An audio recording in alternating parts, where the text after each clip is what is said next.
Hey everyone, and welcome to the inaugural episode of Boozy Bits, a little time filler to make your money worth it while we're waiting for a weirdo to realize that occasionally this creator thing requires us to actually, create. I am your host, the Boozy Badger, Boozy Barrister, sounding in alone without a co-host for what I guess we can best call a mini-sode to assuage my guilt at not forcing Alkali to sit down and record a full episode in God knows how long. But on the bright side, we're going to be recording a new episode of the Full Legal Funhouse, the first full weekend in February at First Squared in the wonderful city of Milwaukee, Wisconsin. If you want to stop by and you're already planning on being there, come in and give us a listen as I lay into him for his aloof attitude about audience expectations. That said, we're going to be trying to do these mini-sodes at least once every 2 weeks for the Patreon and the podcast services, just so everyone who's sticking cash in my account can feel a little less like they're getting cheated. What will it be? Who the fuck actually knows, right? For this moment, it's just me talking about whatever legal or political matter may cross my desk at any given moment in time. And right now, it's about a Pennsylvania magistrate judge who proves that defendants are not the only ones in a courtroom about what may be appropriate there. So, first, a little background. In a lot of states, there are levels of trial courts. There's one that handles a lower value or specific types of more minor matters such as traffic tickets, small claims courts, preliminary hearings, or summary criminal matters. May handle some estate work depending on what county or state it is in, things like that. And then there's the trial court that most people think of when they think of a court. Big boy court with the jury and the glaring judge and the screaming of objections in a fancy courtroom. This isn't to imply that one is necessarily more important than the other. One could argue, and I will argue, that a tenant being evicted from their home has more at stake than a multi-billion corporation being sued for a few $1,000,000. But rather to explain that even at trial court level, there are different types of courts that handle different types of matters, and some aren't as big as the others. A lot of places refer to those lower courts as the district court, generally because they are focused on specific parts of a judicial district rather than the judicial district as a whole. In Pennsylvania, that division is between the Magisterial District Court and the Court of Common Pleas. The latter has jurisdiction for trial matters over the entire county, while the other handles things in smaller districts located within the county, normally comprised of a couple townships or boroughs, or in the case of a city, certain sections of that city. Both are elected judgeships, but there are some differences. A Court of Common Pleas judge is elected once if they do it right. They stand for election and then are elected to 10-year terms, and after being elected, they would only stand for retention, which is basically the people deciding if the judge should have to run in a contested election to keep their seat, or if everyone's okay with them just staying there for the next decade without an election being necessary. Common Pleas judges have to be lawyers. They have to have some legal training. They can't be lay people who just woke up one day and said, I want to be a judge. They preside over more major civil matters and all jury triable criminal matters that have a punishment of 1 year or more in prison. Magistrates are judges that are elected to 6-year terms, and in theory, they always stand for a contested election. I say in theory because in some areas, the magistrate won't face a real challenge until they decide to retire or hit the mandatory retirement age. While these judges have to attend what is called a judicial boot camp, they're not required to have any legal training or experience prior to running for the seat, which is one of the reasons why anything they decide has an automatic right of appeal to the Court of Common Pleas, because nobody's final fate should be forced upon them in a courtroom that shares space with a nail salon. They handle evictions, civil claims under $12,000, traffic tickets, and summary offenses. Basically, things that are all done by bench trial. Anything more serious goes to the Common Pleas Court without stopping there first. Pennsylvania likes to call this its grassroots justice system, a more informal proceeding, though not without formality, that lets people resolve some legal matters without spending a small fortune and waiting for years. Today's bit is about a specific one of those magisterial district judges out in the Bethlehem area of Pennsylvania in Lehigh County. Magisterial District Judge Amy Zanelli. Judge Zanelli was elected to the bench in 2021, starting her judicial service in January of 2022, and will stand for re-election again in 2027.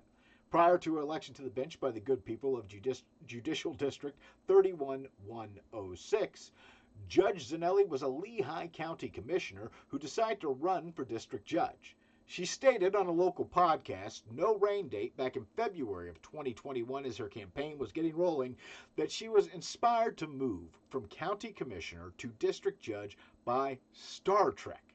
Specifically, The Next Generation, arguably the best of the Star Treks if you ask me, and its method of trying to bring people together and resolve things through diplomacy more than action.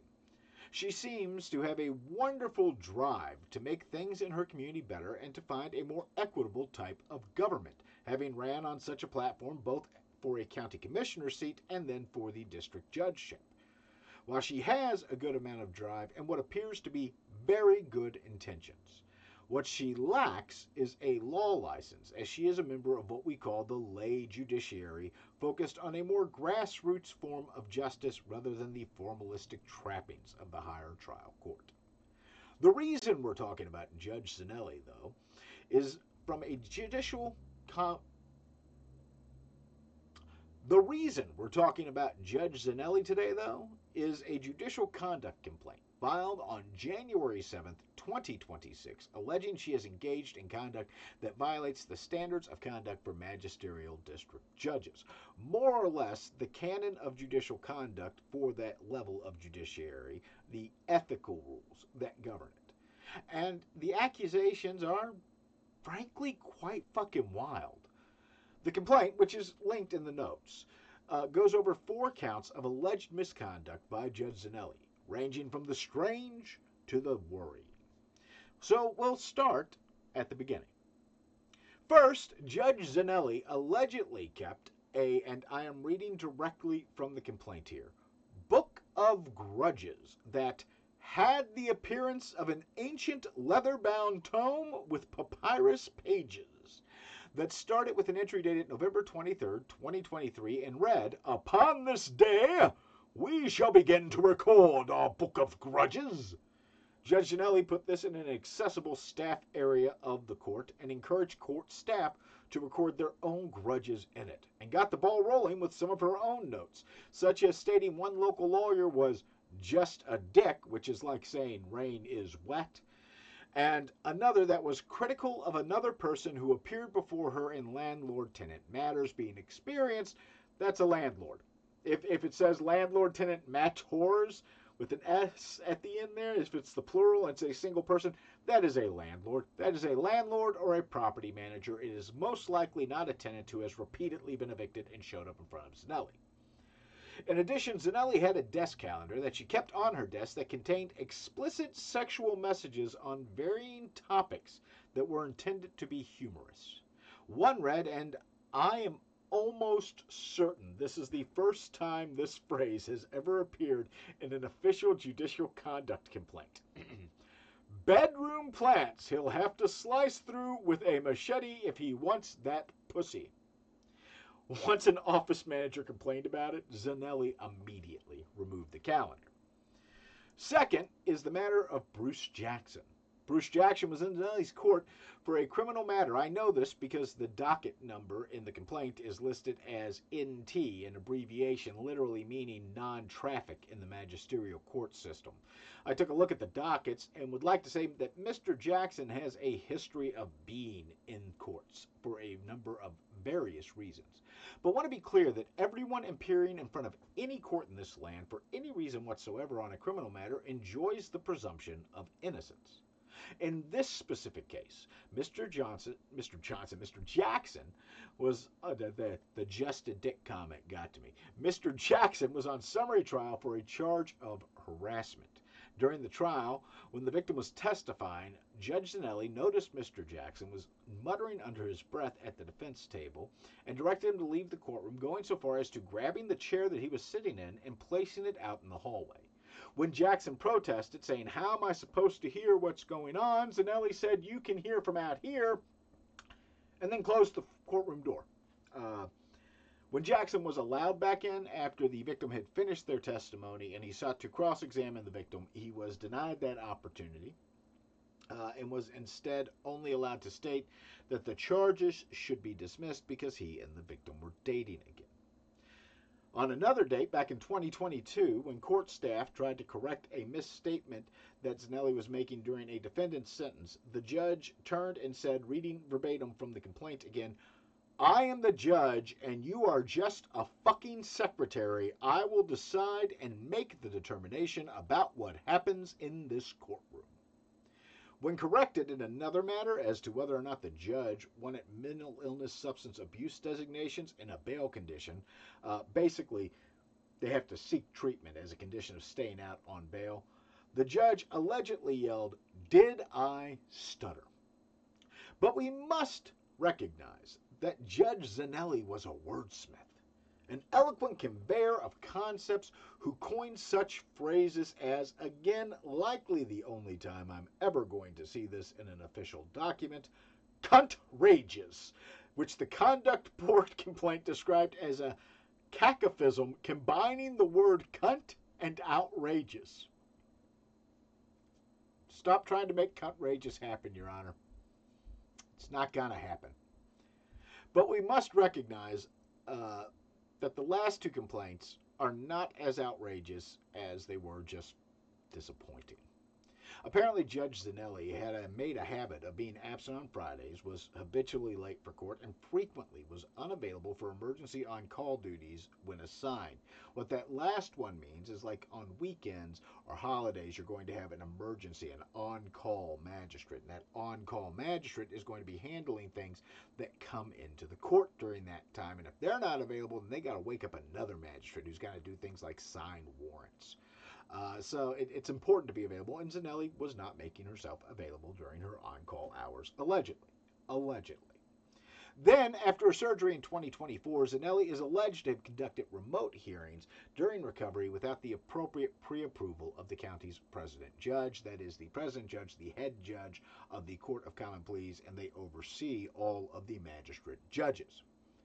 The end result of this is Judge Zanelli was charged with violations of Judicial Canons 1, relating to the need of a judge to act in a manner promoting public confidence in the judiciary, and Canon 2, requiring judges to avoid the manifestation of bias or prejudice by word of conduct, Canon 2, relating to the allowing a person a fair opportunity to defend themselves, and Canon 2, relating to extracurricular activities having to take a backseat to judicial duties and cooperating with court staff and officers. Very reasonable requirements for a judge when they're working. Now, those are the facts as alleged. Let's talk about the instances here. This part, this right here, this is my pure opinion. First, the Book of Grudges. All right, we can establish from the fact that Judge Zanelli went on record saying that she was inspired to seek the judgeship from Star Trek and has talked about several very progressive things, that she most likely is indeed a bit of a nerd. No shame. I am a man who has an alter ego as a large cartoon badger. I certainly cannot judge a Warhammer fanatic, because that's what that was.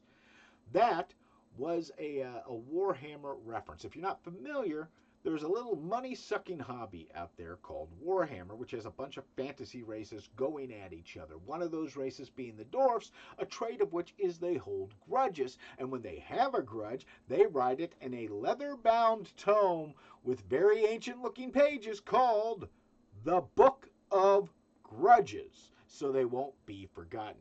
Judge Zanelli, I believe, is being accused of judicial misconduct because she made a poorly thought out Warhammer reference in her office. Now, that's not to say it isn't a bad thing to do. Lawyers are under no illusions that judges love us and our personal reputations with the court never come into play.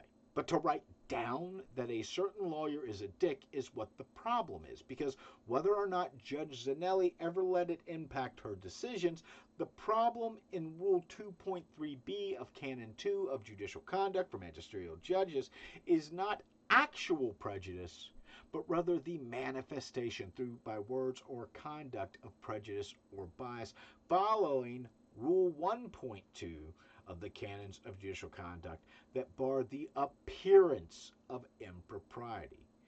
And likewise, while nobody likes landlords, and I believe Judge Zanelli, as a social advocate, likely has no great love for the scummier amongst that clan, you aren't allowed to say that if you're going to be ruling on cases involving them. That is, in just the basest form, an appearance of impropriety. It makes people wonder whether your determinations are truly based on the facts before you and the law, or if they are based on your personal feelings of, surrounding whatever you're ruling on. However, having practiced in the area, I would like to know who the judicially declared Dwarven Dick is. Still, that doesn't worry me as much as the alleged court lateness and reschedulings. People take time out of their day to attend court matters, often calling off of work and arranging childcare. They may have a lawyer that they are paying to be there, and lawyers, likewise, have to be able to organize their days. The courts ask, rightfully, that we, as a society and as parties before them, respect their status and domain. It's not too much to ask that the court do the same to the parties and the counsel before it and respect their time, their lives, and their needs when things are scheduled. Sure, sometimes delays or reschedulings are unavoidable, but that should be the exception and not the rule, especially when you take into account the old saying, justice delayed is justice denied. The calendar, that was a mistake, and one she rectified. Likely thought, like someone who intentionally creates an uncomfortable atmosphere in the workplace, that it was just a joke. And while that's not an excuse, she did take action once she became aware that people in the workplace were offended by it and were uncomfortable with it. It does not forgive the lack of foresight in bringing it in, but it does help to mitigate the circumstances that she did not double down and did immediately remove it. However, yelling at court staff is a horrible look, and doing so in open court is one even worse, especially if it's something as petulant as, "I am the judge, you fucking pleb." The least concerning of all of the allegations, honestly, is the allegation about remote hearings. It doesn't seem like anyone was injured there, especially as 2024 was following a few years where the courts got really good at holding remote hearings. This seems like more of a procedural irregularity that needs to be addressed rather than one that caused actual harm. The most concerning, though, piggybacking off of that, and the one that makes me doubt fitness if accurate, are the allegations relating to Mr. Jackson and her removal of him from a hearing and denial of cross-examination. See, it doesn't matter if Judge Zanelli sought to make the witness more comfortable in doing what she is alleged to have done, given that that witness was also Mr. Jackson's alleged victim. And it doesn't matter if Judge Zanelli's actions were born out of a goodness of heart in that. Because Mr. Jackson, like all accused in this system, has the protection of the Constitution, and more importantly, the Sixth Amendment right to confrontation and cross-examination of witnesses against him in a criminal matter. Denying any criminal defendant that basic constitutional right is unconscionable, and if those charges are found, that they would, in my opinion, justify the harshest of disciplines from the Judicial Conduct Board. Judge Zanelli, it should be noted, politely declined to comment when journalists reached out to her and directed them to her attorney. Her attorney has stated that the judge has begun therapy and started it once the investigation was open, and that she is a very good person who is doing very well now. And you know what? I don't doubt that. Having listened to some of her statements, watched some of the videos featuring her, and listening to some of her interviews, I believe that she is in her position with the best of intentions and a desire to make the world a better place for those around her. And I congratulate Judge Zanelli on seeking therapy and wish all the best for her. But that last count there, denying someone the right to essentially defend themselves, that one bothers me if it is eventually proven. Now, Judge Zanelli is entitled to answer these charges against her and plans to defend against them. And none of these charges are proven simply because they appear in a complaint. All of that should be kept in mind. And even if founded, I anticipate that there are explanations that will be forthcoming for her actions. Judge Zanelli does plan to run for re-election in 2027. That'll do it for this installment of Boozy's Bits. Thank you all for coming in, and remember, if you want to support my shit, you can do it over at patreon.com/lawyersandliquor, ko-fi.com/lawyersandliquor, or just tell folks about it. A quick shout out to our Patreon supporters at the $5 level and above. A special thank you to Aaron Williams, Atheist, Amethyst Andy, Ashtarosh Beaton, Buddy Goodboy, Chroma Hydra, David Hunter, Daxcat, Dana Moonbringer, Dozer Trash Panda, Dragon Slayer 19, Dragor, Draxford, Dustin, Elizabeth the Weather Fox, Emily Whitebrood, Evelyn Klein, Galen Smith, Jen Ghost Goat, Grace Jane Gollinger, Hayde Foxen, Ice Winterwolf, Jack of all Corgs, Jack of all Corgs. It was so nice I had to say it twice. Jason Knight, Julie Esslinger, Catterton Kiva, Coda Masters, Conlos Lacana, Leafy Greens, Leon Dashwood, Library of Scars, Lisa Elliott, Lupus the Raccoon, Meeposaurus Rex, Michael Nees, Netherlinks Nikolai, Nightstar, Note the Wolf, Pandemonium, Plague Rat, Pup Tucket, Red Fox 01230, Rodith, Snow Leopard, Kalna, Rune Dog 21, Scaly 621, fuck you, Scuba Fox, Silver, Sir Bright Scales, Skyer, Terra the Flame Vixen, Tezcat Magic Jag, The Mad Yokai, Tiny Voices, Tybran Methodist, Tyrant, Uncle Kage, and Ziggy Bull. Thank you so much for joining me. I am Boozy, you are not, and thankfully neither of us are Chevy Chase. Have a wonderful rest of your day.